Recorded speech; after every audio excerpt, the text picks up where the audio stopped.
India. Thank you, and over to you. Thank you. Good afternoon, everyone, and thank you for joining us on PI Industries Q2 and H1 FY21 earnings conference call. Joining us today are senior members of the management team, including Mr. Mayank Singhal, Executive Vice Chairman and Managing Director, Dr. Raman Ramchandran, Managing Director and CEO, Mr. Rajnish Sarna, Executive Director, and Mr. Rajiv Batra, Chief Financial Officer. We will begin the call with key thoughts from Mr. Singhal. Thereafter, we will have Mr. Batra sharing his views on the financial performance of the company. After the opening remarks from the management, the forum will be open for question and answer session. A cautionary note: certain statements made on the conference call today may be forward-looking in nature, and a disclaimer to this effect has been included in the business performance update shared with you earlier. I would now like to request Mr. Singhal to share his perspectives with you. Thank you, and over to you, sir. Yes, good afternoon and thank you. Thank you everyone for being here today on this call. I hope that all of you are doing well, including your families in these very challenging times. At PI, we are continuing to steadfastly focus on our goals while adhering to our outlined SOPs to protect our important stakeholders from this pandemic.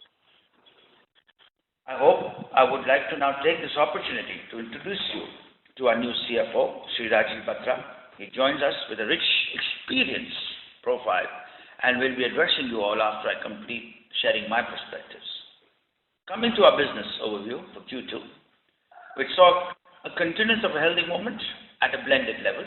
With India, our portfolio comprising largely of branded high-performance products has delivered a steady transaction again. This follows good distribution and availability of rainfall during the monsoon. The share of sales of Isagro rainfall at the moment we undertake with farmers distinguished our approach on the front of this born results in the quarter as well, specifically driven digitally. With the resumption of overall trade and commerce activities, our exports have also seen a healthy run rate given our proactive approach on raw material inventory management and capacity planning. Our client partners continue to show faith in our strong and outbound shipments on tracking as per the schedule with strong demand for key commercialized products. Both existing molecules and more recently commercial ones have seen a good uptake. Establishing a reputation of integrity, quality has given us the comfort on the order book with the number of inquiries rising. The scale and scope of our research expertise combined with a vast experience in the AgChem manufacturing clearly places us ahead of the innovator and new customers. We continue to supply pharma intermediates July, and with more than 10 plus products at the various stages of development in R&D stage, hoping to commercialize a few going into the near future.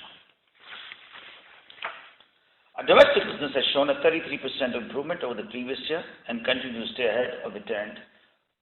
Some amounts of unseasonal rainfall towards the end of the quarter, notwithstanding our sales, would have been even better.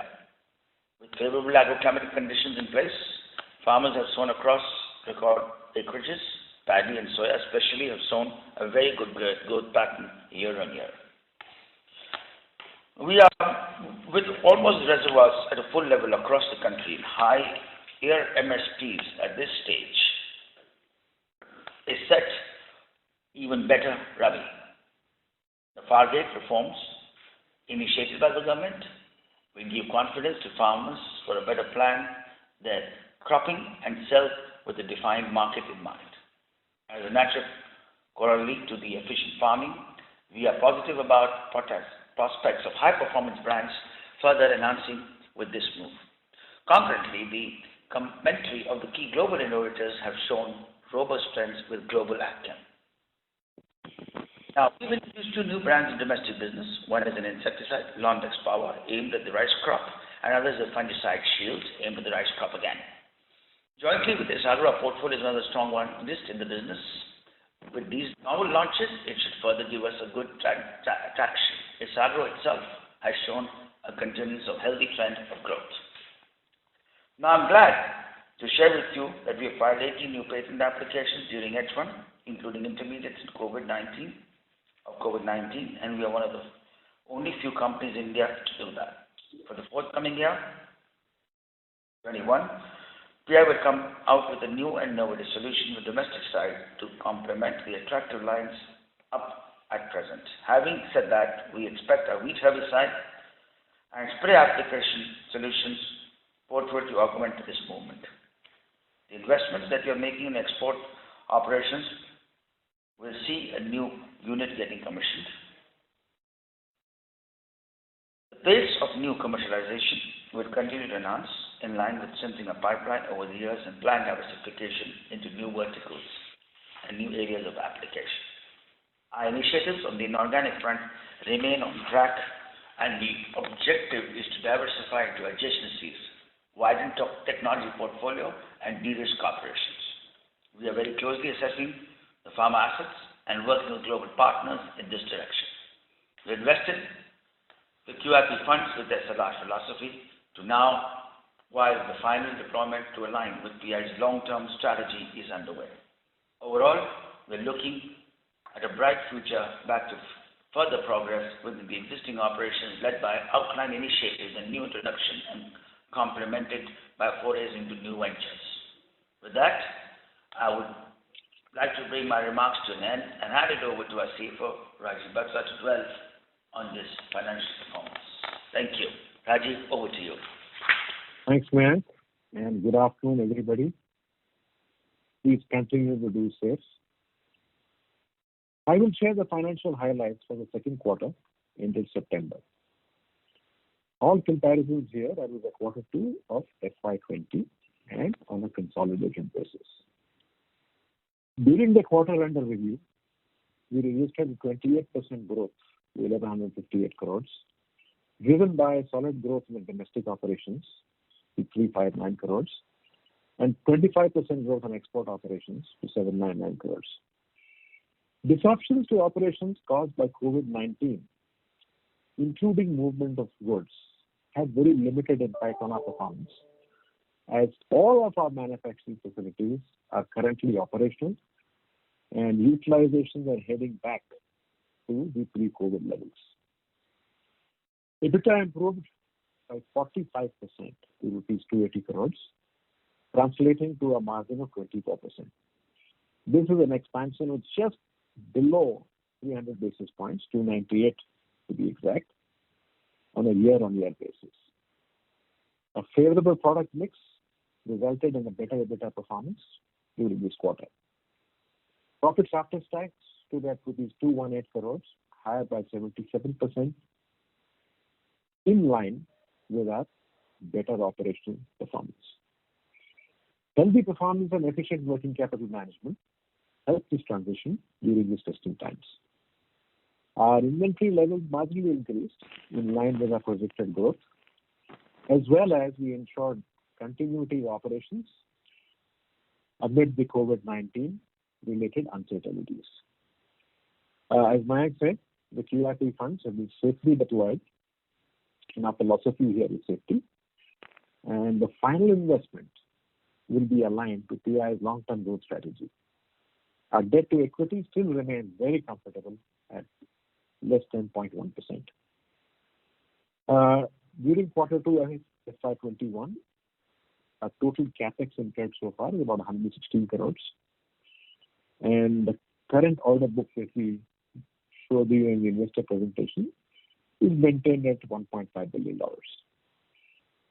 This concludes my opening remarks. Now I'll request the moderator to open the forum for Q&A. Thank you. Thank you very much, sir. Ladies and gentlemen, we will now begin the question and answer session. Anyone who wishes to ask a question may please press star, then 1 on their touchtone telephone. If you wish to remove yourself from the question queue, you may press star, then 2. Participants are requested to use handsets while asking a question. Anyone who wishes to ask questions, please press star, then 1.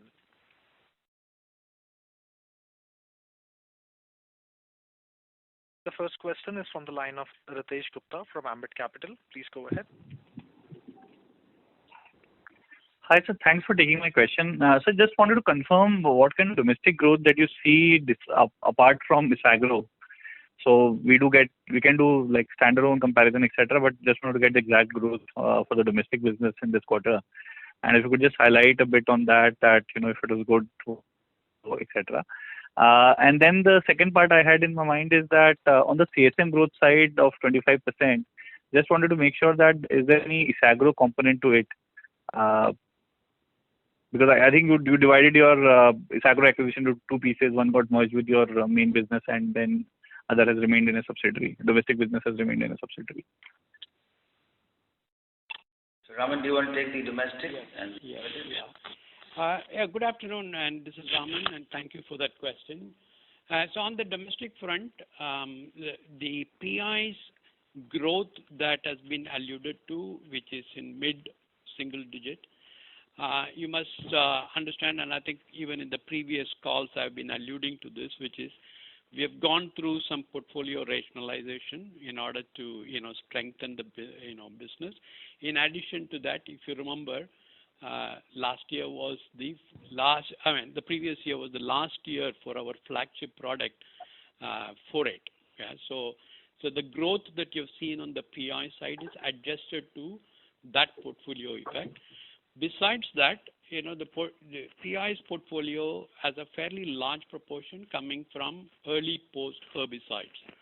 And in the early post herbicide, while the monsoon is extremely good, there are parts of India where the early monsoon, and you may know that in the eastern part of India and north, the early monsoon was fairly intense and prolonged, which led to a little bit reduction in the early post market for the rice. So that's the second effect. But having said that, I think our flagship products, both Nominee, Ocean has done particularly well in the last quarter. Nominee continued to hold and slightly expand its brand share.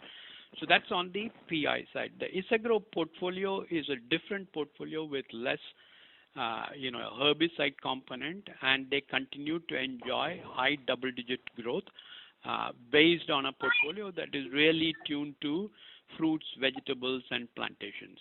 And the plantations, in particular markets like tea, have had a healthy kind of recoup, so to speak, and what the higher growth that you're seeing is a reflection of that.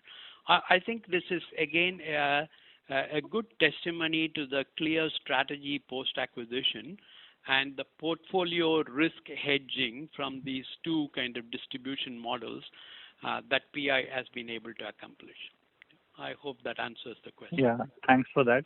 Just on Isagro bit, in case you have the last year's numbers, could you just highlight what kind of growth you would have seen in this agro portfolio on a YOY basis, and what you are trying to, can this become, I'm not sure if we report such segment results. I think we can safely say that Isagro's contribution to the overall growth of PI has been around 11%. Got it, sir. Yeah, and just to overall PI. Rajnish, you want to?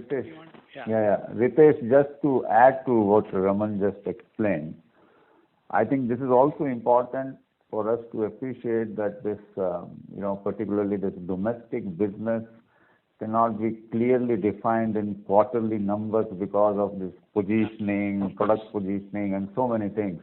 So I think the best way to look at performance is to look at seasonally, and September end, although not fully, but it still is a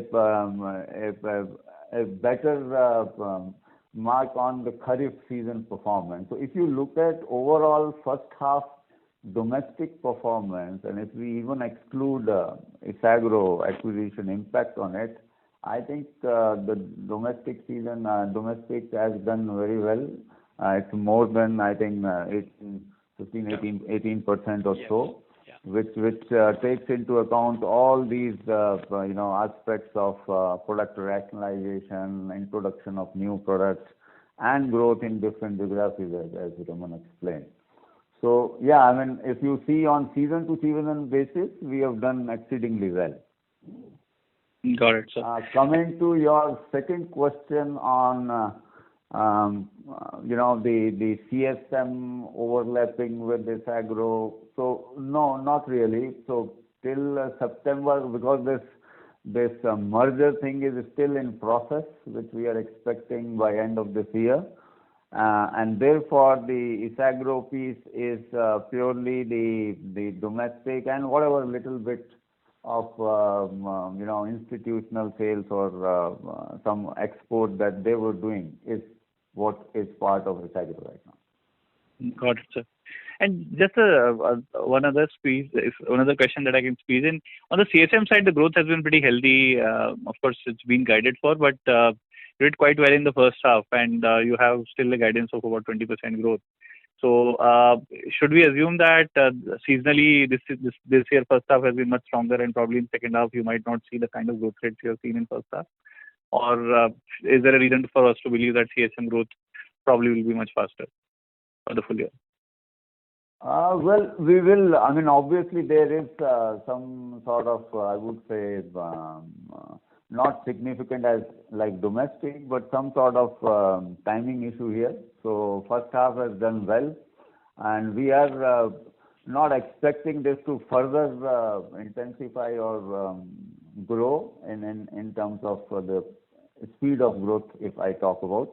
But yeah, we should be able to maintain the kind of levels that we have already achieved, and that is the reason we have kind of guided for 20% plus kind of growth, factoring in all these aspects. Understood, sir.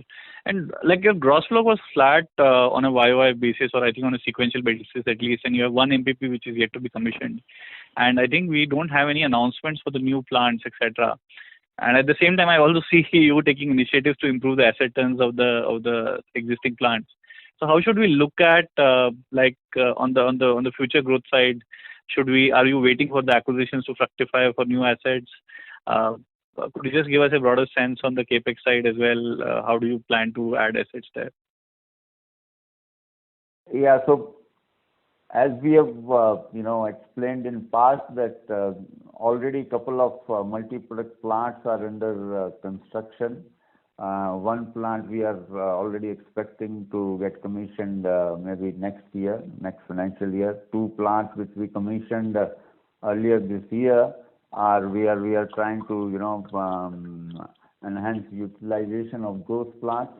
And yes, as you rightly said, we are also kind of looking at these acquisitions in order to kind of clearly fructify and finalize our longer term capex plans, because you also end up getting a lot of capacity, and in some cases maybe some idle capacity along with these acquisitions.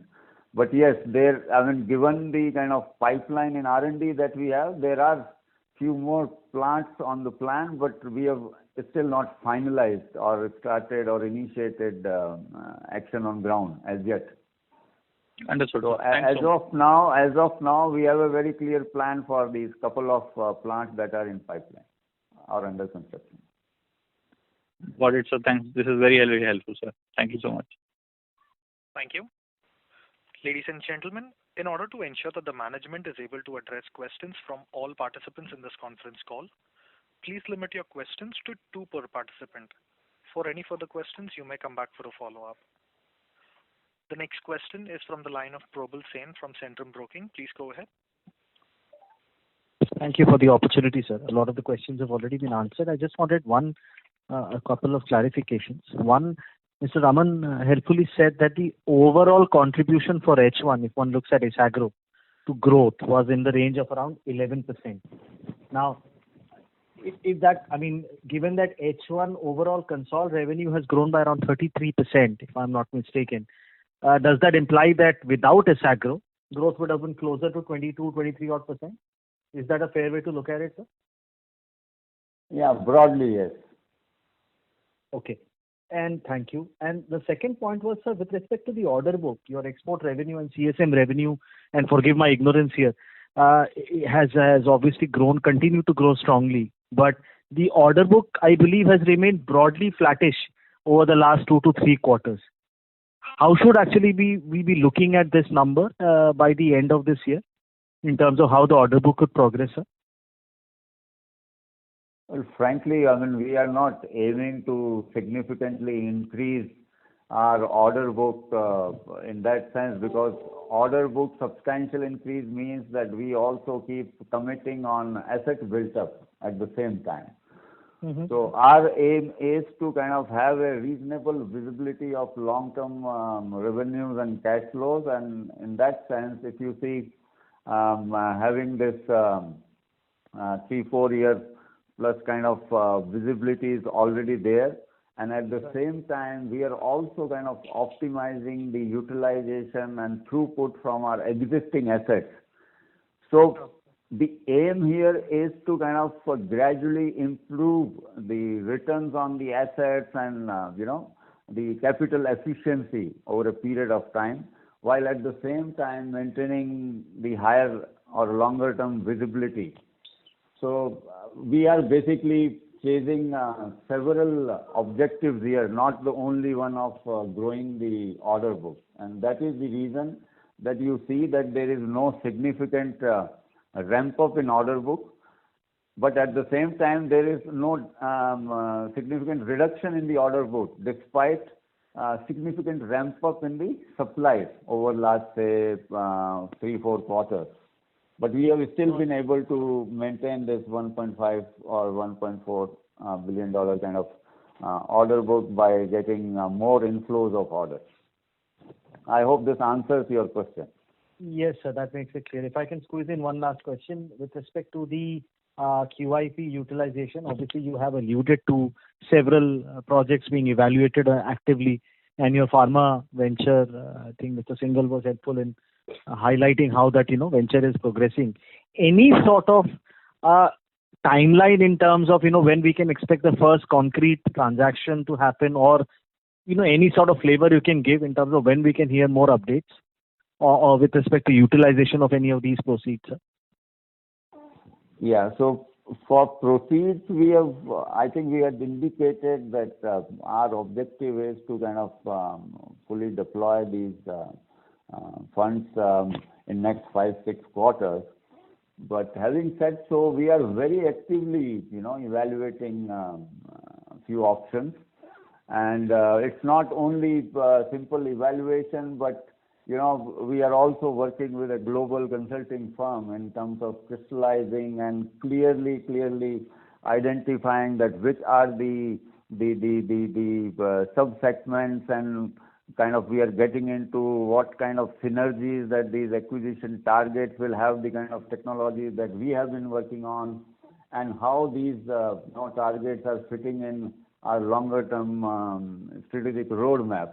Because it's not only acquiring a business, but kind of growing this business, aligning these businesses with our, objectives in PI's business over next 10, 15, 20 years is the kind of roadmap that we are laying, and kind of trying to evaluate these targets on that particular criteria and roadmap. So it is taking little time, but we are very actively evaluating. I mean, I don't want to give any kind of timeline to kind of push any speculation on this, but we may expect to do something in next few quarters, certainly, and not be waiting for 5-6 quarters. Thank you. The next question is from the line of Bharat Shah from ASK Investment Managers. Please go ahead.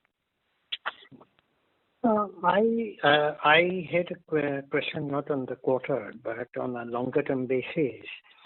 Given all that we have assimilated and built over last few years in terms of technology, client relationship, and the strength of the products, we've also made initial foray into pharmaceutical and some successful acquisition like Isagro, plus the balance sheet. Can we, when I add it all up, can we say that we are in a new, renewed, higher growth phase over next 2 years for PI? The kind of, there was a very strong growth phase for a number of years. Then in between, couple of years were a little more testing and difficult. Can we say we have crossed the hump, and on a more sustained basis, we are at a higher end, stronger, qualitatively superior growth journey now? So thanks, Bharat. This is Mayank here. Yeah, I mean, I would say yes. As you know that we have always, as a company, focused on building long-term sustainable approach to building our businesses, which is clearly backed with the strong capability of our technological abilities to be making sure that we are in it for the long. Given that, yes, all these investments which have been taking part in the past and stabilizing is putting the existing business into steady state. We've achieved that, and some of these are now shaping up to go into the next phase. So clearly at the scale at which we are operating and to go to the next level of scale, we see ourselves in the next 3 to 5 years at a different level of play with a more better risk managed, diversified, and having leadership in certain areas of our expertise which are backed by strong technological capabilities and primarily driven by IP. So if you were to ask me if I were to say the next 5 years, you would call PI, not PI, but you'll call it an IP company. Innovation-led organization, innovation with a purpose, and that's really what PI would stand for going into the future. So that's really where we are, and I'm hoping and I'm sure that with such initiatives, this will result in the numbers that may be so desired to give us, the stakeholders, the benefits that they see from the organization. So, if I had to, will that equally these comments apply to the domestic business and not just CSM, I assume, and it will have a reverberating impact on the margins and improved capital efficiency going forward. Is that a correct surmise? Anna, you want to say that? Hello? I'll repeat. What I said is these comments that you made, Mayank, would apply not just to CSM, but also, I presume, to the domestic business. Yes. And over a period of time, as we traverse on this journey of an improved growth path and superior kind of overall quality of the growth, it will reflect in improved margins as well as, more importantly, superior return on capital employed going forward. So I would say, it's a balance between a trade-off, superior margins or continuous investments into innovation. Those could be the different ways of looking at these things, right? So it's a balance which you keep, and as you get larger, that's the segment which you really get into a bigger place. That's really where we are, yeah? And obviously the objective is to improve return on investments. That's the reason we're chasing these things, yeah? Sure. That will apply to domestic business as well, right? Your comments?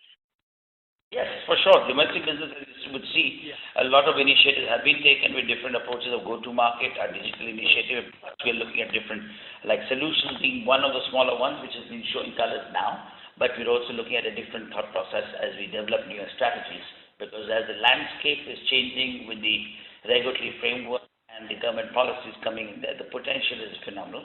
And therefore, we are evaluating the right way to go about it. Yeah, sure. Thank you. Thank you, Mayank, and all the best. Thank you. The next question is from the line of Sohini Andani from SBI Mutual Fund. Please go ahead. My question is on the margins. You mentioned on the call that the margins were better this quarter due to the portfolio rationalization and a better favorable product mix. So this is in both the businesses, or this is largely on account of the CSM being a larger part of the business?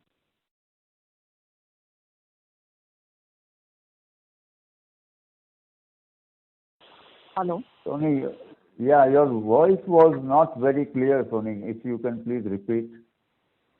Yeah, sure. I was asking that my question is on the margins where we've posted 24% EBITDA margin this quarter. And I think it was mentioned that this was because of the favorable product mix. So just wanted to understand this a bit better, that this is a favorable product mix within both the businesses, or it is largely more driven by the CSM business? No, it is, this phenomena was there for both. Even in domestic business, the product mix was favorable, okay? And then there is also a business mix, that what is the revenue contribution coming from domestic versus export. And also now there is a third element of ISAGRO. So yes, both in terms of business mix as well as product mix, it worked favorable for us, and that is the result reflecting in the margins, improved margins. Sure, that's helpful. And also wanted to know that. And the third factor, sorry, just to complete, the third factor is also operating leverage, because if we are growing at this pace of 30% plus, the operating leverage has also kind of reflected in improved EBITDA margin. Sure, that is helpful. Just also wanted to understand that, what part of this margin expansion is sustainable going forward. So some of the initiatives that you mentioned earlier on the domestic side and even the operating leverage part seem to be sustainable things. But whether from a portfolio mix perspective, again, is that a sustainable margin that we can look at? So, Rajneesh, let me take this. So, ma'am, in that, one of the a large part of the margin in the domestic business is related to portfolio, and how much of the portfolio is coming from established brands and also new products. And this is where we feel we are confident, because there is at least 2 to 3 new products that we plan to launch every year for the next 3 to 5 years, and these are largely proprietary products that we have licensed and are either exclusively or co-exclusively developing for the domestic market. So you already read and heard Mayank talk about 2 new products that have been launched this year. So that is one, and our continued focus on strengthening the quality of business from a channel management, etc. So these are and the increasing emphasis on digital marketing and reaching out, which is in the last 6 months we have achieved quantum improvement in the efficiency in marketing through these digital. So I would say that these are the 3 initiatives which we believe is something that will allow us to continuously keep and expanding on the margins of the domestic business. Well, sir, thank you so much. Thank you. The next question is from the line of S. Ramesh from Nirmal Bang. Please go ahead.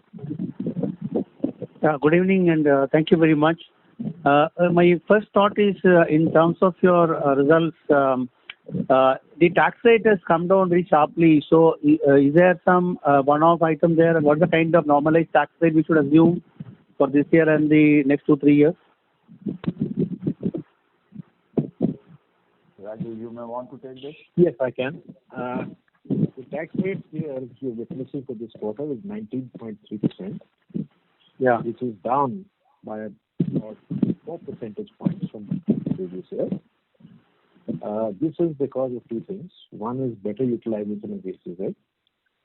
The second thing is we received a deferred tax adjustment related to SEZ assets, which contributes to 2.2% of the decline in tax rate. This will stay with us till the end of this year because it's a carry through. After this, of course, we'll come back to normal tax rates, which we've been witnessing in the past. Does that answer you? Okay. Yeah. Okay. And second thing is, you obviously have your strategy to deploy that QIP funds on the assets you are evaluating. So, what is the current thought process there? Would you just be using the equity funds, or is there a thought in terms of leveraging that to improve the returns? Because the clear concern would be that while your normal business will continue to generate the steady state growth based on the capex and the asset turn, this increase in cash and the net worth is going to kind of, at least for the short term, bring down your returns until you are able to generate that asset turn and then start generating the cash flows. So, while you're obviously, in a hurry to, deploy that and get some assets in place and deliver long-term growth, are you going to just be using the equity fund, or is there any thought in terms of leveraging that? Rajneesh, you want to take that? Yeah. So current thoughts are obviously to use these equity funds, but again, as I was telling earlier, that we are still evaluating several options, and lot will also depend the kind of option that we finally decide with. And this is not going to be one option, as we explained earlier. We are looking at few options.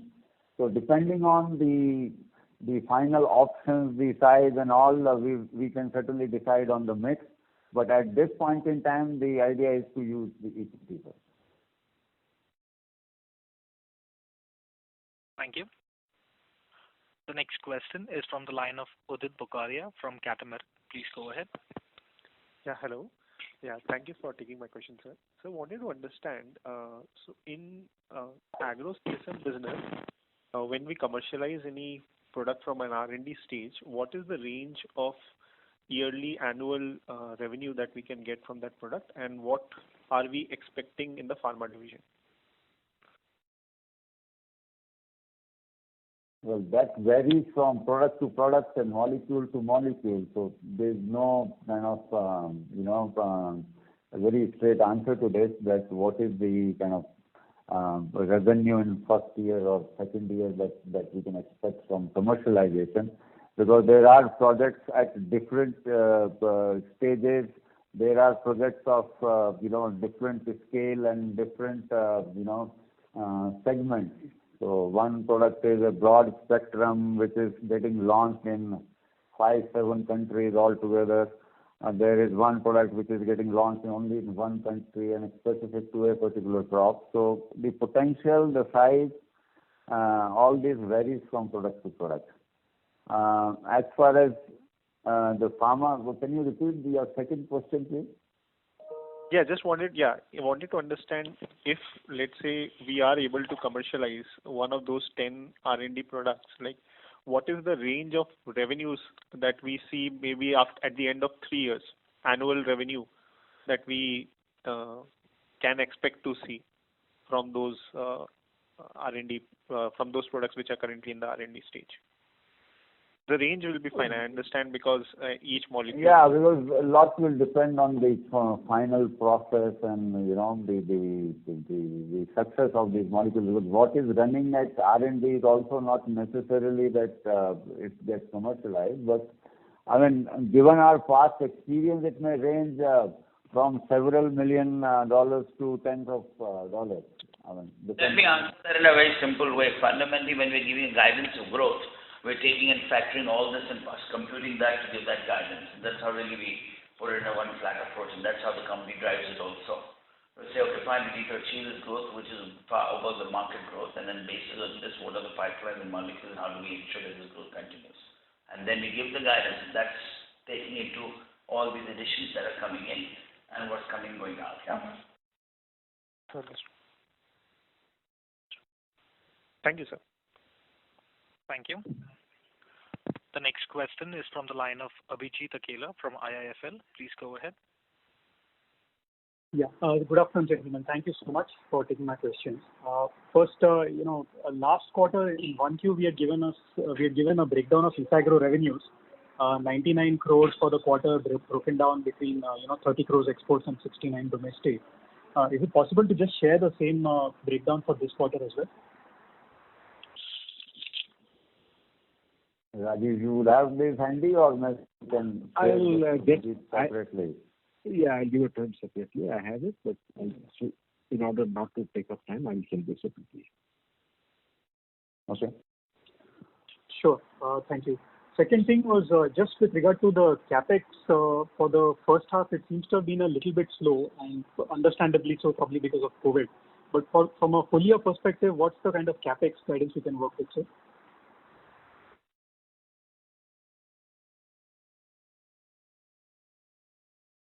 Yeah, so we still have the approved plan of close to 600 odd crores.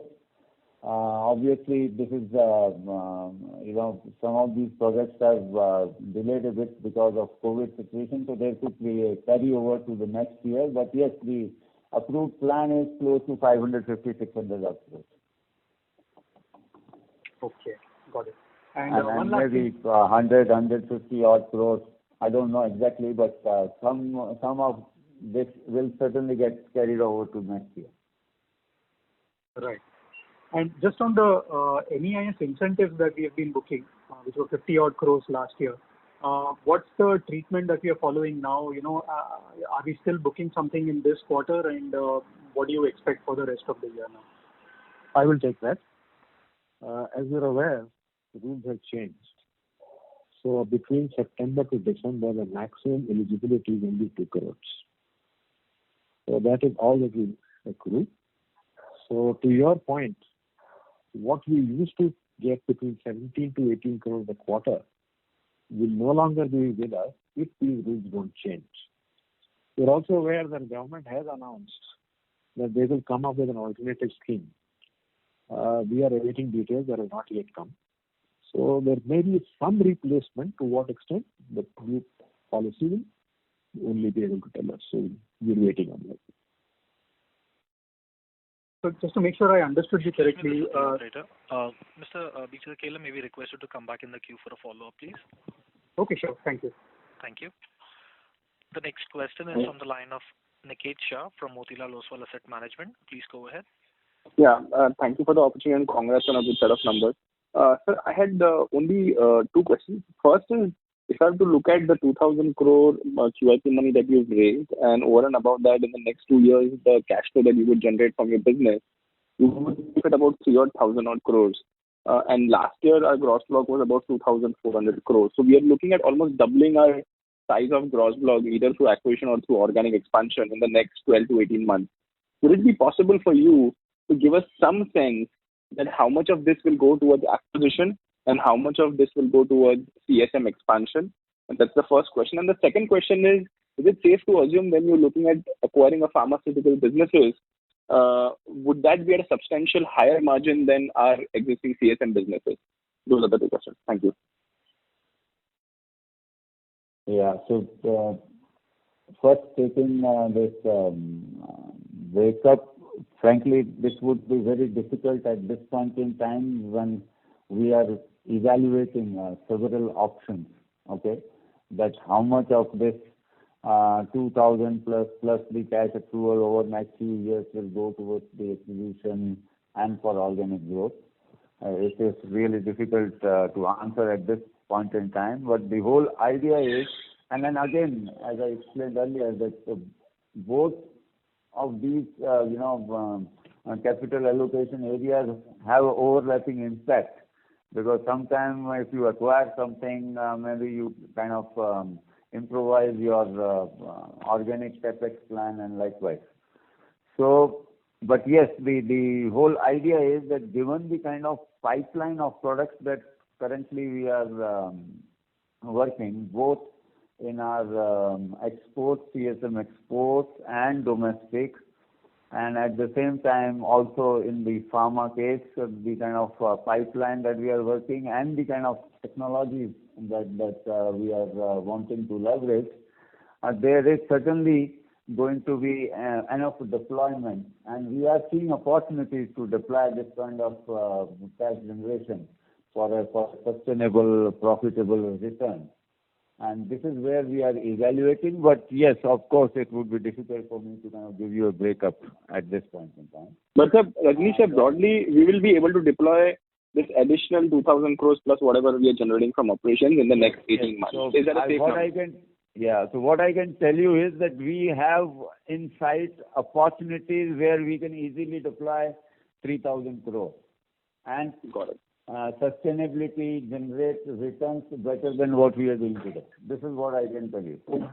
But yeah, of course, this will be a matter of evaluation, detailed evaluation, and then kind of taking a decision, and then maybe we'll be able to give you a clear perspective on how much goes in acquisition and how much goes in organic. So the additional 3,000 crores will come at higher ROC. That's the limited point. That's the objective also, that currently we are operating at certain returns, both in terms of margins as well as, asset returns or investment returns. And the objective is that barring these initial integration periods of a year and a half or two, we should certainly be improving these returns going forward. This is the objective and also a very key criteria of evaluating and assessing these targets that we are looking at. Because apart from what we will be getting out of these standalone businesses, I think the key important criteria for us and the parameter for us is that what is that synergistic value with our own technologies that we will be able to create with these targets, which will create the incremental returns for us and also turn these acquisitions into smart acquisitions. So the second question was on the wheat herbicide. Mr. Nikesha, may we request you to come back in the queue, please? Thank you. The next question is from the line of Varshit Shah from Emkay Global. Please go ahead. Hi, sir. Thanks for the opportunity and congratulations for a great quarter. So my question is more around the capex. So I think we have one MPP getting commissioned in this year, if I'm correct. So out of this 600 crore spend, I think roughly half of it would be commissioned this year. Can you give us some timeline on how the balance would get commissioned in next year, and what is the capex plan for next year, the organic capex, apart from acquisitions? That's my first question. Yeah, so the plant which was supposed to be commissioned this year got little delayed because of the COVID situation, and we had to prioritize several other projects, okay?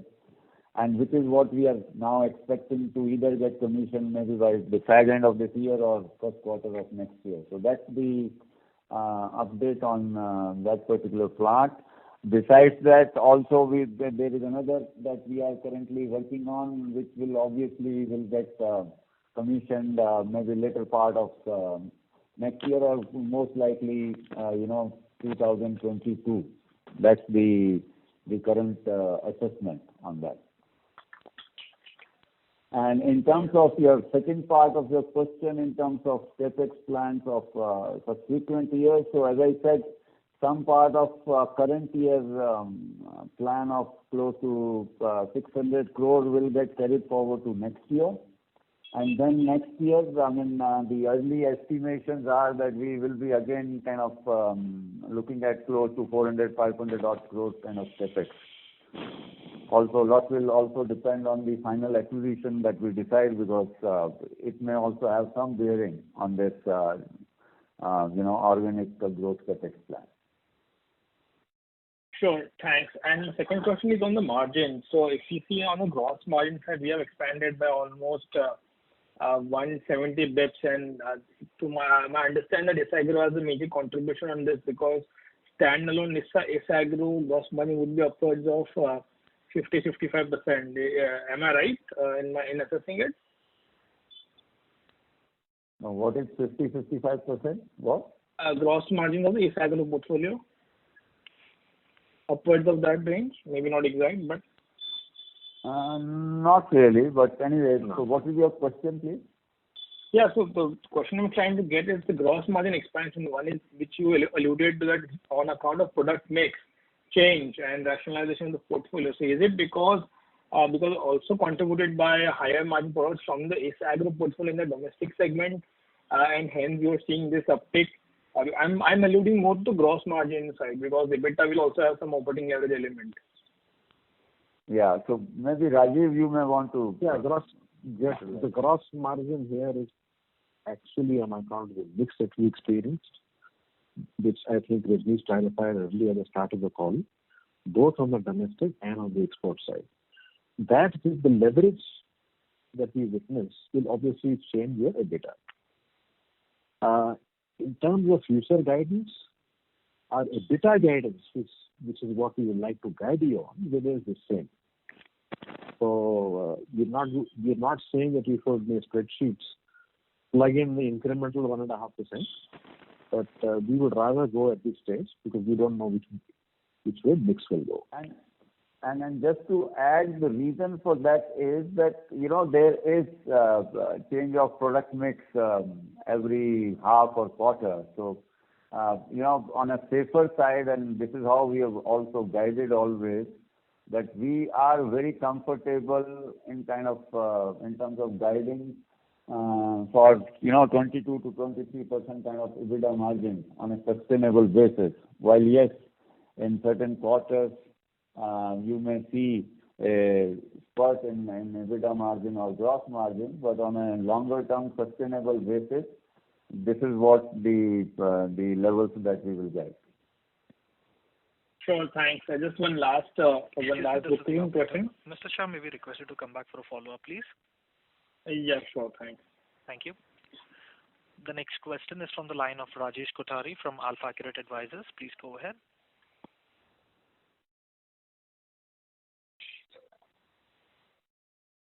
Rajesh Kothari from AlfAccurate Advisors. Please unmute your line and go to the question. Yeah, hi. Thanks for providing an opportunity. My first question is, you mentioned that over a period of time, the objective is to, reduce the risk. So can you give some more insights into it, that when you look at from the segments perspective, the client's concentration perspective, and so on and so forth, how you look at this? Hello? Yeah. So can you please repeat, because I couldn't hear your earlier part of your question. Okay. My question is with reference to management part of the business, which you highlighted, earlier. Can you give some more insights into this, that over a period of 2, 3, 4 years post, the acquisition, whatever you are looking at, how the business will look like from the risk management perspective? Yeah. So, if you see, this is the uniqueness of our business model. That we are kind of trying to always de-risk it. So while on one side we have the domestic business, which is kind of always dependent on vagaries of monsoon, on the other side, close to 65-70% business is exports, which is not dependent on Indian kind of monsoon and performance of rainfall or flood or ABC. So this is a particular uniqueness in our business model.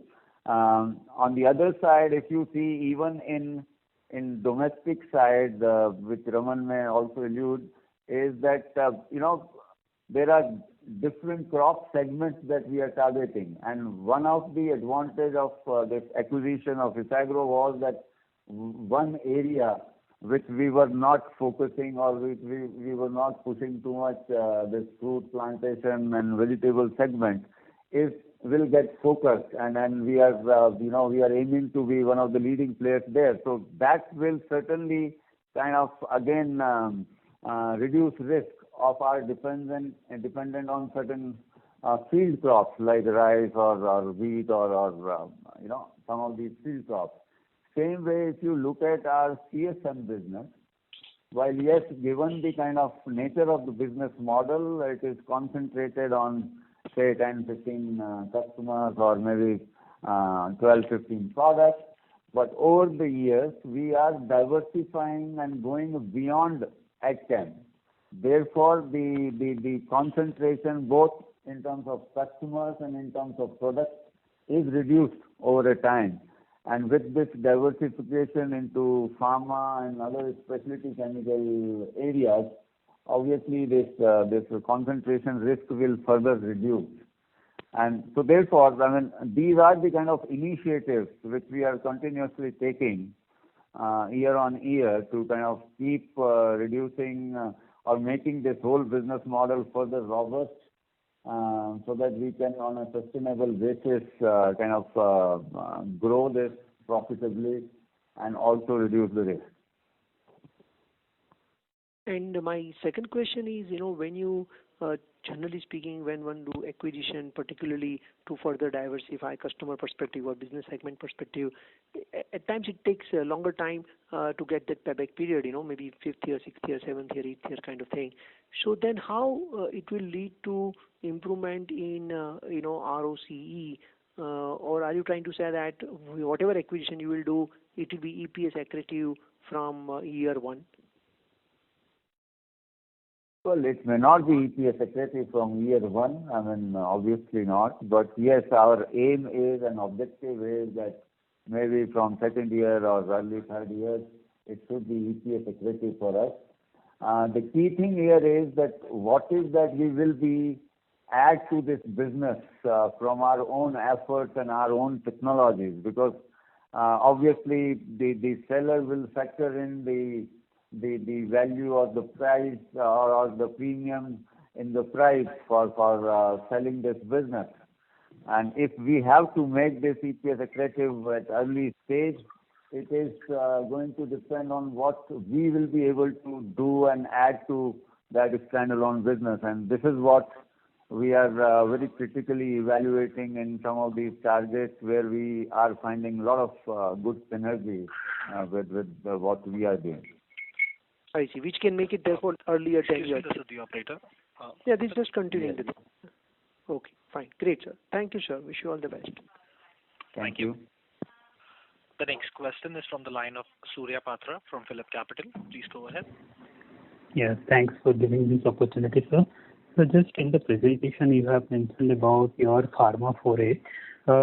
What you said that already about 10 odd intermediates on which we have already started working on that.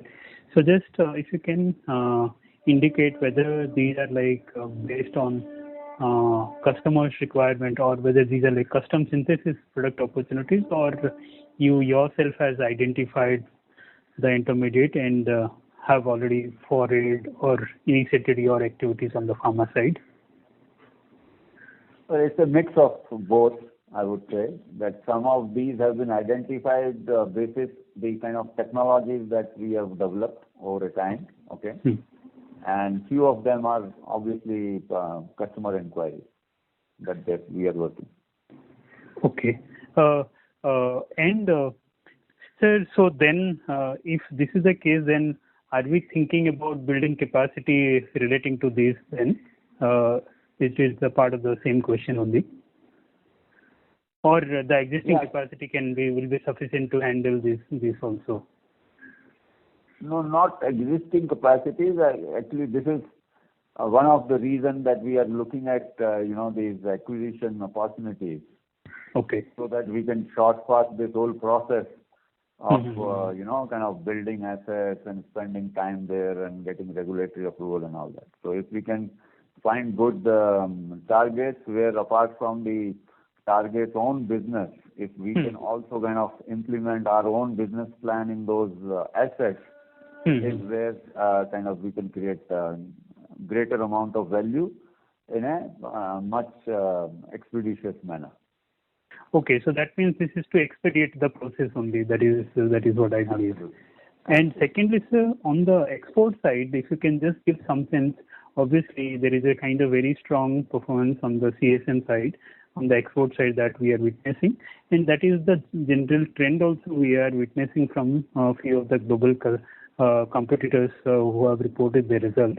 So, is there a sense of a better pricing scenario or strong demand scenario in the export market that you are witnessing? So that is why there is a kind of a significant volume as well as pricing trend that we are witnessing currently in the various global regions. Is that the trend that you are witnessing, sir? Well, we certainly cannot generalize this, but yeah, I mean, we are seeing, particularly for the kind of products that we are operating, we are seeing good traction. We are seeing good demand scenario despite the COVID situation in many of these geographies. We have seen that the demand scenario has been positive, and the kind of commentary that we have got from our global customers is that they are not seeing any impact of these disruptions of COVID and others. They are also expecting these demands to continue for at least for a midterm, because they are also registering some of these products in different other countries. So they are expecting to sustain the kind of demand scenarios that they are predicting. Sure, sir. Yeah, thank you, sir. Thanks a lot. Wish you all the best. Thank you. Thank you. The next question is from the line of Ankush Agarwal from Stallion Asset. Please go ahead. Hello, everyone. Thank you for taking my question, sir. Just two questions. Firstly, in case of the pharma opportunities that we are targeting, so are these commercial molecules, or we are also working on projects wherein the molecules are under the clinical development phase? And like, how do you look at, like, over time, what kind of business opportunities are you targeting in a pharma business that you will be catering? And secondly, sir, if you can give the stat for how many products you have commercialized in both commercial and domestic business this year in the first half. Yeah, so the first part, yes, most of these are commercial products. So these are not the pipeline products or products in the trials or something. No, these are all most of them are already commercialized projects, and for that we are targeting some of these intermediates that we are currently working. Okay. So